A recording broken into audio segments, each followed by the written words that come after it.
So next problem is like this. Question देखिए कैसा है. Two identical pith balls, each of mass m and charge q. अभी यहाँ पे देखिए two identical pith balls. Two identical pith balls are there. Okay, each of mass m and charge q. Each of mass m and charge q are suspended from a common point. Are suspended from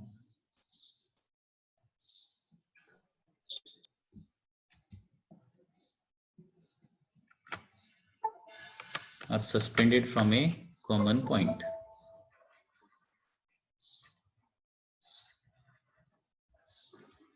From a common point.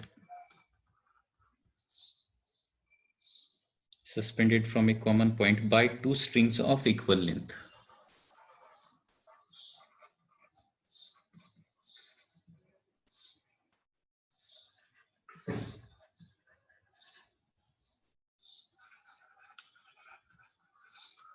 Equal length, and angle made by each string is theta with vertical.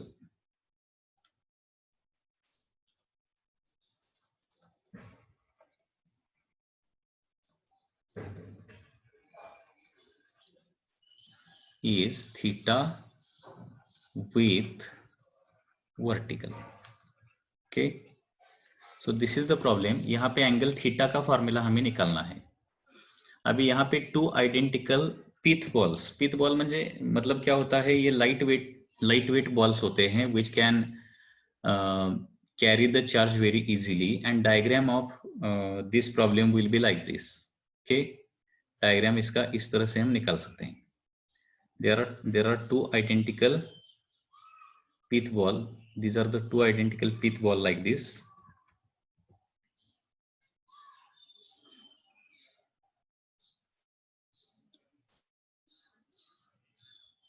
And these two pith balls are suspended from a common point.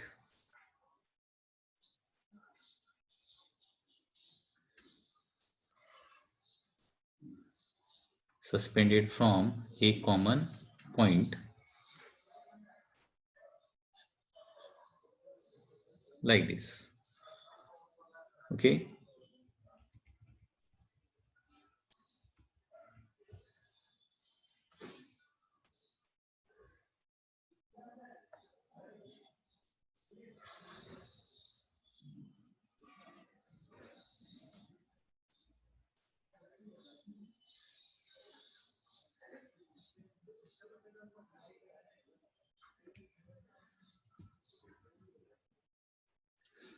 अभी यहाँ पे हर एक ball का मास कितना है, m and m है. और यहाँ पे चार्जेस कितना है, दोनों पे चार्ज q एंड q है. ठीक है, and they makes angle theta with vertical. Okay, मतलब टोटल एंगल कितना हो जाएगा, 2 थीटा. मतलब ये थीटा का फॉर्मूला और यहाँ पे ये केस हमें सब कुछ डिस्कस करना है. ओके, किस तरह से करेंगे देखिए. अभी यहाँ पे forces acting on pith ball क्या रहेंगे. देखिए, forces acting on the pith ball. Forces acting on pith ball. उसका फ्री बॉडी डायग्राम निकाला तो इस तरह से फ्री बॉडी डायग्राम उसका आ जाएगा. फोर्सेस एक्टिंग कौन से रहेंगे, these are like this. First is the, अभी दोनों पे चार्ज Q एंड Q है एंड दोनों पे सिमिलर चार्ज Q है, तो क्या हो जाएगा, यहाँ पे रिपल्शन प्रोड्यूस हो जाएगा. So repulsion will be like this, it is towards left. So इसको बोलेंगे हम electrostatic force, that is Fe. Okay, so this is the force, first force. Second force क्या रहेगा इसका, वेट रहेगा, that is in downward direction, weight. And third force कौन सा रहेगा, that is tension in the string. That is capital T. Okay, so forces कौन से रहेंगे? First is the electrostatic force. Okay, electrostatic force that is F ई, उसका formula क्या रहेगा? के क्यू स्क्वायर बाय, इन दोनों में डिस्टेंस सपोज कितना है?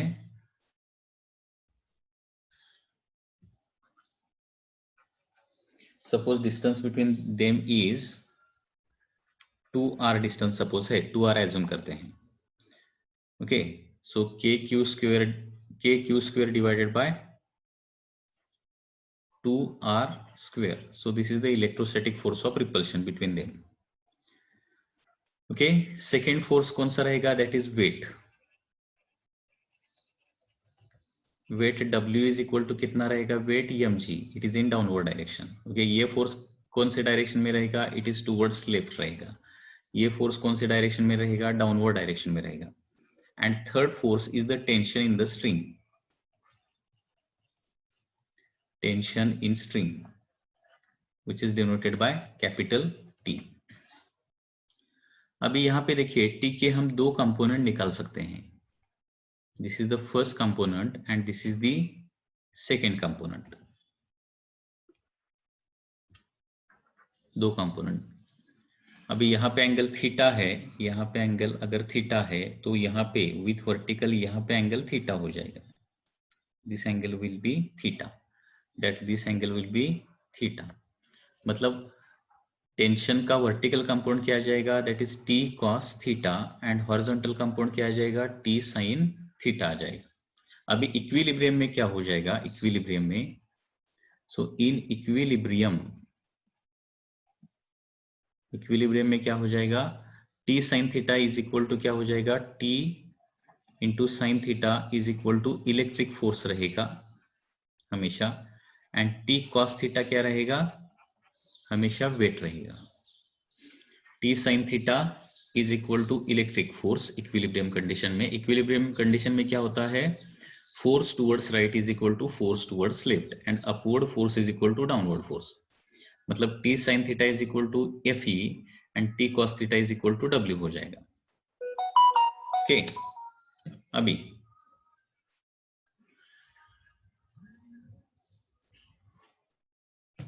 नेक्स्ट यहाँ पे दिस इज इक्वेशन 1 है, दिस इज इक्वेशन 2 है। इक्वेशन 1 डिवाइडेड बाय 2 किया तो क्या हो जाएगा? Equation 1 by 2। So equation 1 divided by equation 2 किया तो हमें मिलेगा tan theta. tan theta is equal to क्या आ जाएगा? हमेशा electric force divided by the weight. So by using this formula वो स्ट्रिंग वर्टिकल से कितना एंगल करेगी ये हम निकाल सकते हैं। या फिर tan theta is equal to k q1 q2 divided by 2r bracket square into mg। So इसका मतलब क्या होता है? थीटा एंगल किस पर डिपेंड रहता है? Theta depends on product of q1 and q2। ये directly proportional to product of q1 q2 and inversely proportional to the mass of that pith ball. Okay, मतलब एंगल किस पर डिपेंड रहता है? एंगल डिपेंड्स ऑन, ये बहुत important चीज है। Angle depends on first is q1 into q2 के प्रोडक्ट पे, एंड सेकेंड यम पे। ओके, मतलब it is inversely proportional to यम है ना। तो यहाँ पे ऐसा भी क्वेश्चन आ सकता है, suppose q1 is greater than q2 है and m1 is equal to m2 है। मतलब दो पिथ बॉल सपोज यहाँ पर, यहाँ का q1 यहाँ का q2 है and m1 is equal to m2 है, तो एंगल थीटा 1 थीटा 2 क्या रहेगा? मतलब इस तरह से क्वेश्चन हो सकता है। केस 1, यहाँ पे केस 1 लिखता हूं मैं। Case 1,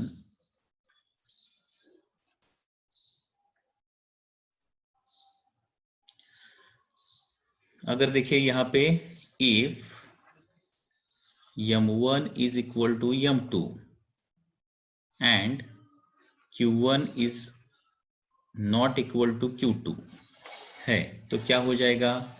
then θ1 is equal to θ2 ही आ जाएगा। θ1 θ2 मतलब क्या रहेगा, लेफ्ट हैंड साइड का angle and right hand side का एंगल। तो चार्ज अगर डिफरेंट है, मतलब देखिए यहाँ इस पर चार्ज 5 कूलम है, इस पर चार्ज 10 कूलम है, इसका मास 10 ग्राम है और इसका भी मास सपोज 10 ग्राम है, तो θ1 θ2 में क्या रिलेशन आ जाएगा, दिस इज सपोज θ1 है, ये θ2 है, तो θ1 इज इक्वल टू θ2 आ जाएगा। ओके, क्योंकि θ1 या फिर θ2 प्रोडक्ट पर डिपेंड रहता है, इंडिविजुअल चार्ज पे डिपेंड नहीं रहता है। Okay, so this is a very important thing, remember this. Then θ1 is equal to θ2 and case 2 क्या आ जाएगा अभी, case 2,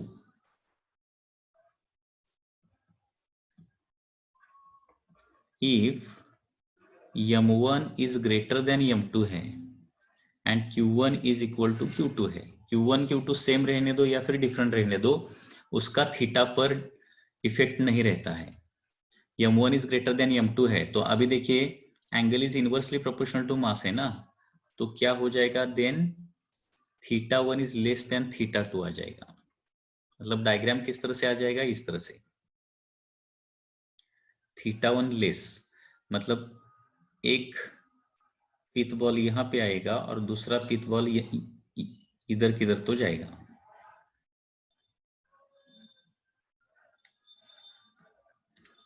अगर ये m1, इसका मास कितना है, m1 है, इसका मास m2 है, मतलब जिस साइड को मास ज्यादा रहेगा उस साइड पे एंगल क्या रहेगा, कम रहेगा, एंड जिस साइड पे मास कम रहेगा उस साइड पे एंगल क्या रहेगा, ज्यादा रहेगा। Okay, so this happens if masses of two pith balls are different, masses different है, m1 ग्रेटर देन m2 है, तो θ1 लेस देन θ2 आता है। एंड अगर masses सेम है, अगर masses सेम है तो क्या होता है, दोनों साइड का एंगल उतना ही आता है, चार्जेस सेम रहने दो या फिर नहीं रहने दो। इसका मतलब क्या होता है, theta does not depend on the charge of that sphere. Okay, it depends on product पर डिपेंडेंट रहता है। मतलब θ1 tan θ1 क्या आ जाएगा, k q1 q2 divided by 2r square into m1 j आ जाएगा, एंड tan θ2 क्या आ जाएगा, k q1 q2 divided by 2r square into m2 j आ जाएगा। मतलब θ1 या फिर θ2 m1 और m2 पर क्या रहेगा, इनवर्सली डिपेंडेंट रहेगा, इनवर्सली प्रोपोर्शनल रहेगा। चार्जेस अगर डिफरेंट है, मासेस सेम है, तो θ1 θ2 सेम ही आ जाएंगे, चार्जेस डिफरेंट भी है तो कुछ फर्क नहीं पड़ेगा। मतलब if q1 is not equal to q2 है, ठीक है, q1 is not equal to q2 है, तो tan θ1 एंड tan θ2 का फॉर्मूला तो वही आ जाएगा, मासेस अगर सेम है तो। मतलब मासेस सेम है तो एंगल सेम आता है, एंड मासेस डिफरेंट है तो एंगल डिफरेंट आता है। मतलब इस प्रॉब्लम में स्ट्रिंग ने वर्टिकल से किया हुआ जो एंगल है, वो एंगल किस पर डिपेंड रहता है, चार्जेस पर डिपेंड रहता है या फिर मासेस पर डिपेंड रहता है, it depends on the masses. Okay, so remember this thing. इसमें कुछ डाउट है क्या, बोलिए, any doubt in this case?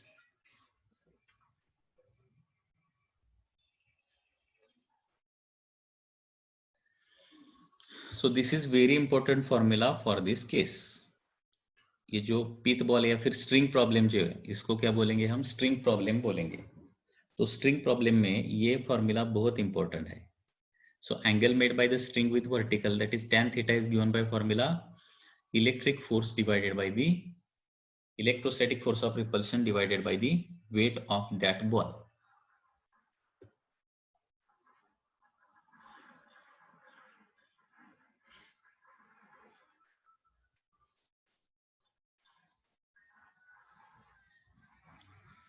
Okay, so once again देखिए यहाँ पे जो इस तरह से ये डायग्राम है, यहाँ पे क्या है, दो पिथ बॉल्स है, दोनों का मास m है सपोज, ओके, एंड दोनों का चार्ज q है। या फिर इस प्रॉब्लम को इस तरह से एक बार फिर लिखेंगे, फिर एक बार देखिए, फिर एक बार देखिए तो आपको फिर एक बार समझ में आ जाएगा। Two pith balls having masses suppose m1 and m2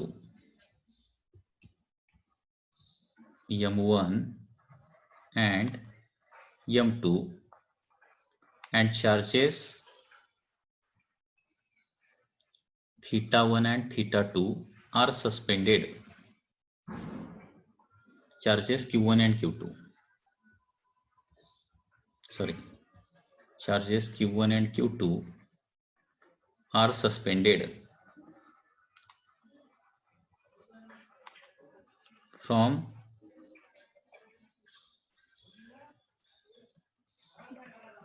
a same point. Okay, two pith balls having masses m1 and m2 and charges q1 and q2 are suspended from a same point. ठीक है, makes angles theta 1 and theta 2 respectively. तो इसका problem हम इस तरह से draw कर सकते हैं. ये वर्टिकल लाइन है,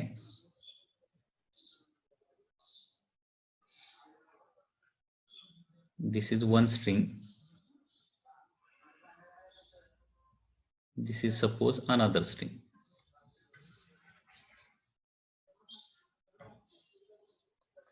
ओके, यहाँ पे फर्स्ट स्पीयर है और यहाँ पे सेकेंड स्पीयर है. This is first one, this is second one. इसका एंगल सपोज कितना है, थीटा 1 है और इसका एंगल सपोज कितना है, थीटा 2 है. ओके, तो पहले for first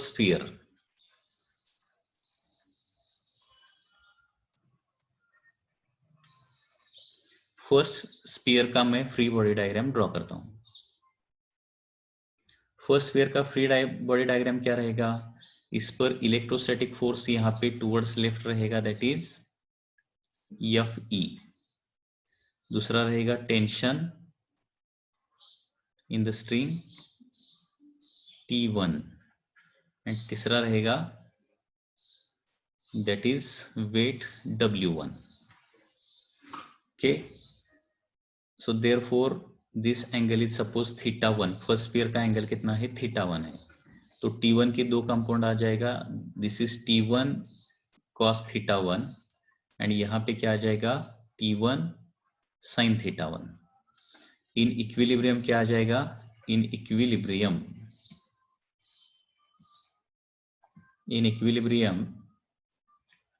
T1 sin theta 1 is equal to electric force between the two pith balls, and next is T1 cos theta 1 is equal to W1. तो ये डिवाइड करने पर क्या मिलेगा, tan theta 1 is equal to Fe divided by W1.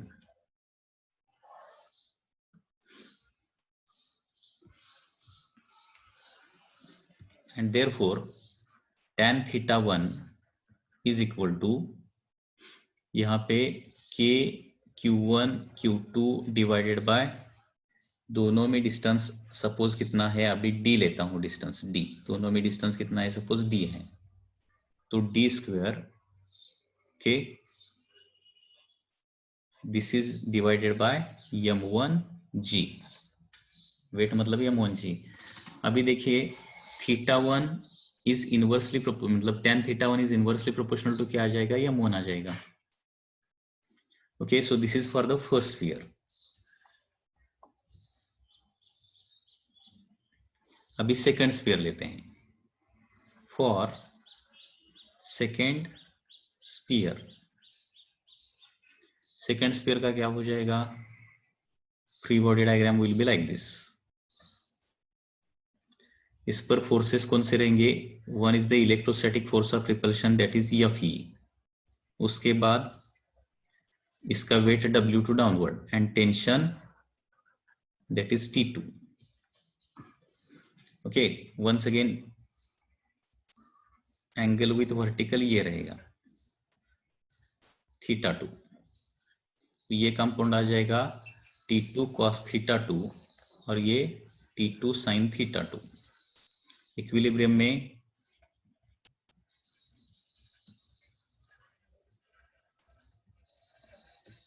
में क्या हो जाएगा, Fe is equal to T2 sin theta 2 and W2 is equal to T2 cos theta 2।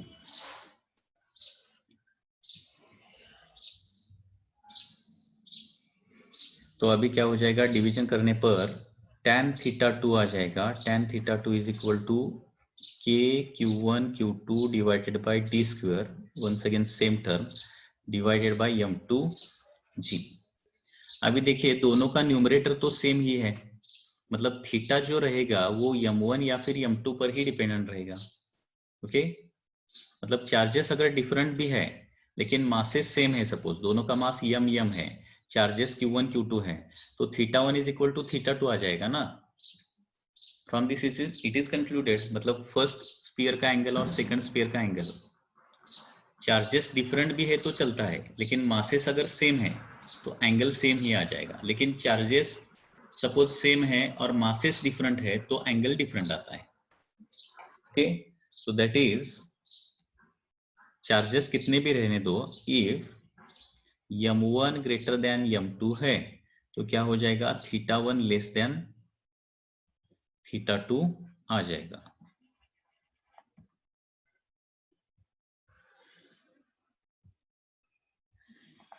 Okay, so very important formula क्या है, वेरी इंपॉर्टेंट फॉर्मूला किसी भी sphere के लिए tan theta is equal to electrostatic force divided by the weight, that is the very important formula. और tension अगर हमें निकालना है, टेंशन किसी भी स्फीयर का किसी भी स्ट्रिंग का टेंशन निकालना है तो क्या करना पड़ेगा, square root of Fe square plus W square करना पड़ेगा। क्योंकि यहाँ पे देखिए इक्वेशन 1 एंड इक्वेशन 2 इसका स्क्वायर किया और एडिशन किया तो क्या हो जाएगा, स्क्वायर करके एडिशन करने पर इक्वेशन नंबर 1 और इक्वेशन नंबर 2 का, तो यहाँ पे T square sine square theta plus T square cos square theta, मतलब टी स्क्वायर कॉमन लिया तो sine square theta plus cos square theta मतलब 1 बन जाएगा। And T square is equal to क्या आ जाएगा, Fe square plus W square आ जाएगा। मतलब t इज इक्वल टू क्या आता है, square root of Fe square plus W square. मतलब इस तरह से अगर स्ट्रिंग का प्रॉब्लम है तो tan थीटा का फॉर्मूला Fe बाय W आता है एंड टेंशन का formula square root of Fe square plus W square आता है। ओके,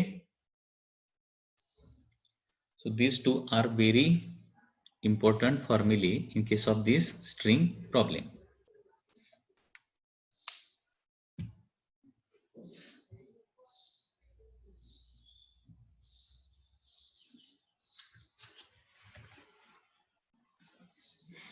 अभी ये जो स्ट्रिंग प्रॉब्लम है इस पर कुछ क्वेश्चन हम स्टडी करेंगे।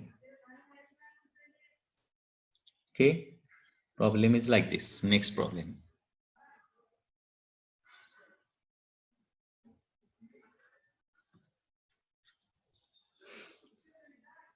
Two identical balls, each having density rho, are suspended from a common point by two insulating strings of equal length. Both balls have equal mass and charge. देखिए problem क्या है, once again ये string का problem है और यहाँ पे क्या दिया गया है, इस तरह से स्ट्रिंग्स हैं।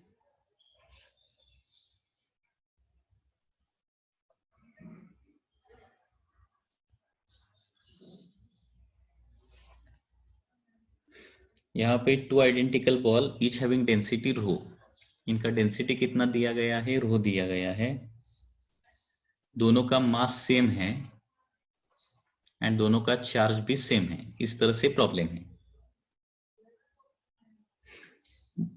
Both balls have equal mass and charge. In equilibrium, each string makes an angle theta with vertical. Okay, दोनों स्ट्रिंग ने किया हुआ एंगल कितना है, with vertical theta and theta है। Now both balls are immerse in liquid. अभी दोनों ball को क्या किया है, लिक्विड में इमर्स किया है। नाउ बोथ बॉल्स, मतलब ये complete setup is immersed in a liquid. Now both balls are immersed in a liquid, and as a result angle theta does not change, but angle theta क्या बोला है, remains same, remains same, angle theta remains same. Find the density of liquid. The density of liquid is sigma. If density of liquid is sigma, density of liquid क्या है, sigma है, then dielectric constant कितना रहेगा, then dielectric constant के, ये हमें find out करना है। क्वेश्चन क्या समझ में आ रहा है क्या? देखिए पहले एयर में ये अरेंजमेंट सस्पेंड किया है तो एंगल थीटा है, और लिक्विड में वो इमर्स करने के बाद भी एंगल उतना ही है, क्योंकि क्या होना चाहिए, देखिए जब कोई भी ऑब्जेक्ट हम लिक्विड में इमर्स करते हैं तो उसका वेट थोड़ा सा ड्यू टू अपथ्रस्ट या फिर due to the bound force क्या होता है, उसका वेट कम होता है। वेट कम होता है मतलब थीटा इंक्रीज होना चाहिए, लेकिन थीटा इंक्रीज नहीं हो रहा है। थीटा इंक्रीज क्यों नहीं हो रहा है? शायद वो इलेक्ट्रोस्टैटिक फोर्स भी कम हो रहा है। ठीक है, सो यहाँ पे हम दो फॉर्मूले लिखेंगे, first for air and second for the when it is immersed in the liquid. Okay, so when in air, अभी tan थीटा का जनरल फॉर्मूला है वो यूज करेंगे हम। when in air या फिर वैक्यूम, tan थीटा का फॉर्मूला क्या है, that is electric force divided by the weight ना। सो इलेक्ट्रिक फोर्स कितना रहेगा अभी इधर,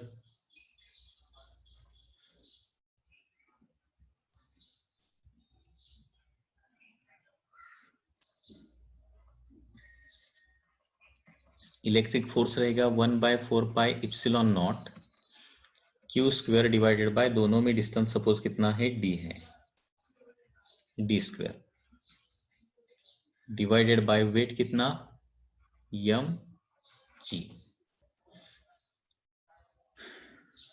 okay, so tan theta is equal to 1/4πε0 q square by d square divided by m मतलब phi into rho into g।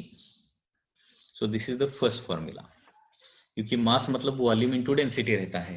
Density यहाँ पे दिया है ना कि डेंसिटी कितना है, रो डेंसिटी है, रो इज द डेंसिटी। तो इनिशियली जब एयर में है तब tan थीटा का फॉर्मूला क्या आ जाएगा, 1/4πε0 q square by D square phi rho जी।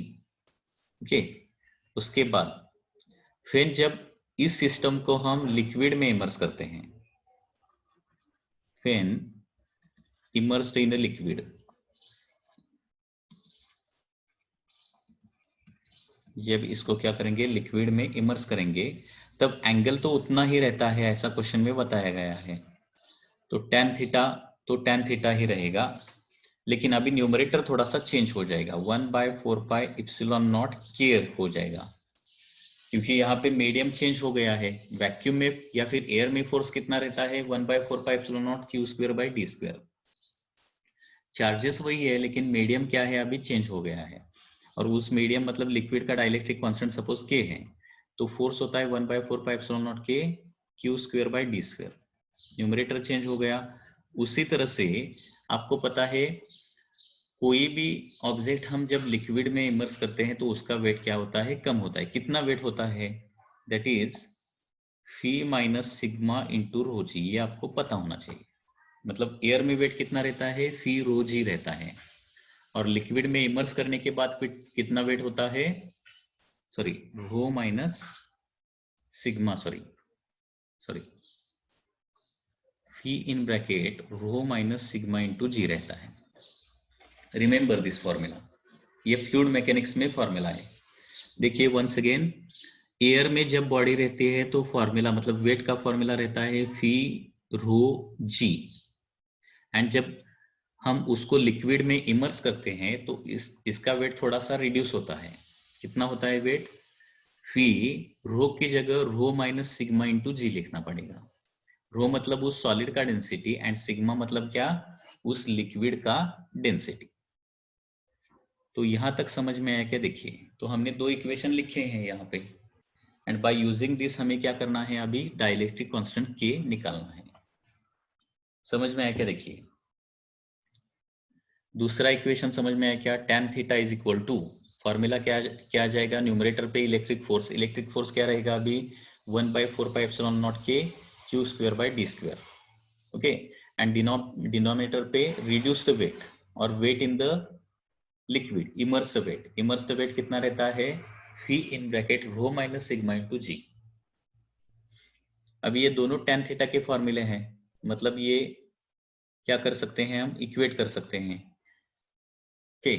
या फिर दोनों का डिवीजन करेंगे। डिवीजन करने के बाद लेफ्ट हैंड साइड को इक्वेशन 1/2 लिखेंगे। इक्वेशन 1 डिवाइडेड बाय इक्वेशन 2 किया तो tan theta by tan theta it will be equal to 1/4πε0 q square by D square 1/4πε0 q square by D square. मतलब डिवीजन करने के बाद न्यूमरेटर का डिवीजन करने के बाद फर्स्ट टर्म में कुछ नहीं बचेगा, सेकंड टर्म में सेकंड इक्वेशन में 1/k बचेगा, इनटू यहाँ पे फीजी और यहाँ पे फीजी कैंसिल हो जाएगा। न्यूमरेटर का डिनोमिनेटर मतलब क्या बचेगा? ओनली रो बचेगा, एंड यहाँ पे रो माइनस सिग्मा बचेगा। डिवीजन करके देखिए। सो 1/k को LHS को लेके जाता हूं तो 1/k is equal to rho minus sigma divided by rho, and therefore dielectric constant k is equal to rho upon rho minus sigma. So this will be the dielectric constant in this case. So इस तरह से ये problem आपको solve करना पड़ेगा, okay. सो अगर angle change नहीं होता है तो उसका मतलब क्या हो जाएगा? डाइलेक्ट्रिक कांस्टेंट बनेगा रो upon rho minus sigma, okay. So problem ये समझ में आया कि देखिए this is a very important problem.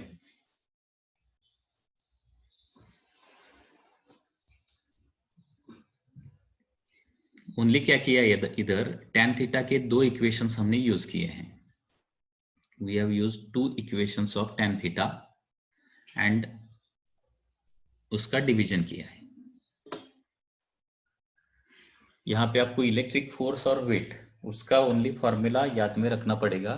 Vacuum में इलेक्ट्रिक फोर्स रहेगा 1/4πε0 q square by D square, and medium में इलेक्ट्रिक फोर्स का फॉर्मूला रहेगा 1/4πε0 k q square by D square.